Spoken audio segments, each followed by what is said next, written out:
আসসালামু আলাইকুম। সবাই কেমন আছেন? আশা করি সবাই ভালো আছেন। আমিও আলহামদুলিল্লাহ আল্লাহর রহমতে অনেক ভালো আছি। আমি একটি ধান রিসোর্স সেন্টারে এই মুহূর্তে আছি। আসলে চারপাশে ধান আর ধান, ধানের শুধু অবজারভেশন ও পরীক্ষা নিরীক্ষা চলছে। জাতের নাম হচ্ছে ব্রি ধান 107। এটা হচ্ছে ধানের জাত। আমি ছোট্ট এই ভিডিওটি এই জন্য করা, এটা একটা গবেষণা ইনস্টিটিউটের বিষয়গুলো এই জন্যই শেয়ার করা। দেখেন বাংলাদেশে কী পরিমাণ রিসার্চ চলতেছে, হয়তো বা আমরা আসলে না জানার কারণে আমাদের এই অভিজ্ঞতাটুকু নাই। দেখেন প্রত্যেকটা ধানের গোড়ায় এই যে ছোট্ট ছোট্ট এক একটা বাঁশের উপরে দেখেন ছোট্ট ছোট্ট করে একটা একটা নাম লেখা আছে। এটা হচ্ছে আসলে এই জায়গাটা রিসার্চ করার জন্য এরা কন্টিনিউ প্রতিদিনের একটা এক্সপেরিমেন্ট এখানে কিন্তু লিখে রাখছে। ওই যে দেখেন কতদিন বা সপ্তাহ, উইকলি, যে কোনো একটা বেসিক ধরে এরা রিসার্চ সেন্টারে একটা লিখে রাখছে। এটা দেখেন বি ধান 74 মানে ব্রি ধান 74। তো আমি বরাবরই আপনাদের অনেকগুলো ভিডিওই বাইরে থেকে দিয়েছি, বাট আজকে আমার মনে হয়েছিল যে একটু ভিতরে যাই, যার কারণে আমি আসলে এই ধান গবেষণা ইনস্টিটিউশনে চলে এসেছি। তো আমার কাছে আসলে বাইরে থেকে দেখে খুব ভালো লাগতেছিল, ভিতরটা আসলেই সুন্দর। এবং এদের এই যে প্রত্যেকটা ধানের ক্ষেত্রে দেখেন এই ব্রি ধান 105, 78, 105, মানে প্রত্যেকটা ধানের অবজারভেশন চলছে বিভিন্ন ভাবে, যে কোন প্রসেসে করলে আসলে ধানটা খুব ভালো হবে। সেই প্রসেস থেকে চিন্তা করেই তারা আসলেই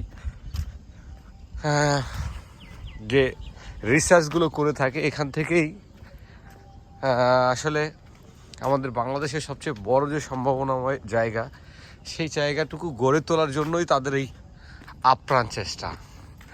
আসলে এই জায়গাটায় আসলেই খুবই ইম্পর্ট্যান্ট একটা জায়গা, যে জায়গাটা আসলে আপনাদের, আমরা হয়তো অনেকেই প্রশ্ন বলি যে এই জায়গাটা আসলে ফালতু একটা জায়গায় কাজে রেখে দিয়েছি, এটার প্রয়োজনীয়তা কতটুকু? আসলেই প্রয়োজনীয়তা, কারণ এইসব জায়গায় আপনি যতক্ষণ পর্যন্ত না আসবেন ততক্ষণ পর্যন্ত আপনার এই রিসার্চ সেন্টার নিয়ে কোনো ধারণাই থাকবে না। এটা আমি আসলে আপনাদের এই জন্য বলতেছি, আপনি চিন্তাই করতে পারবেন না যে মানুষ কত ধরনের রিসার্চ চলতেছে। আপনি দেখেন প্রত্যেকটা এই যে ধান ক্ষেতের মধ্যে প্রত্যেকটা ধানের নাম দেওয়া আছে। এখানে আছে কত?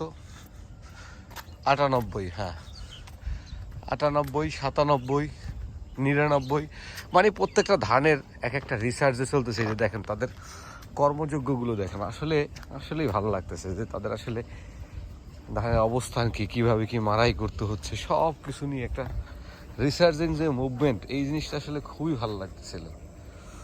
তাদের রিসার্চ দেখেন, রিসার্চ আসলে বাংলাদেশ অনেক অনেক দিকে এগিয়ে গিয়েছে।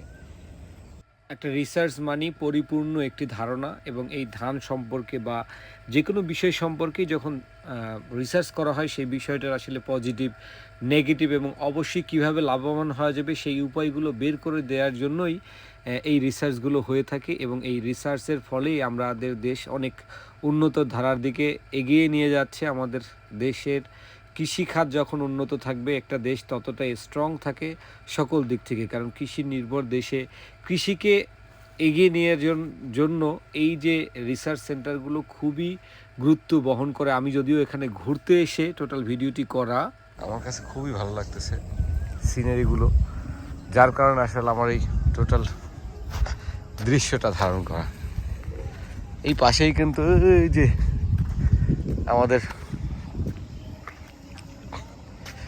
বরিশাল যেই কীর্তনখোলা নদীর তীরে অবস্থিত, সেই কীর্তনখোলা নদীর পাশ জুড়েই একটা বরিশালের একেবারে প্রাণকেন্দ্রে খুবই জাঁকজমক একটি জায়গা। আমার কাছে খুব ভালো লাগতেছে,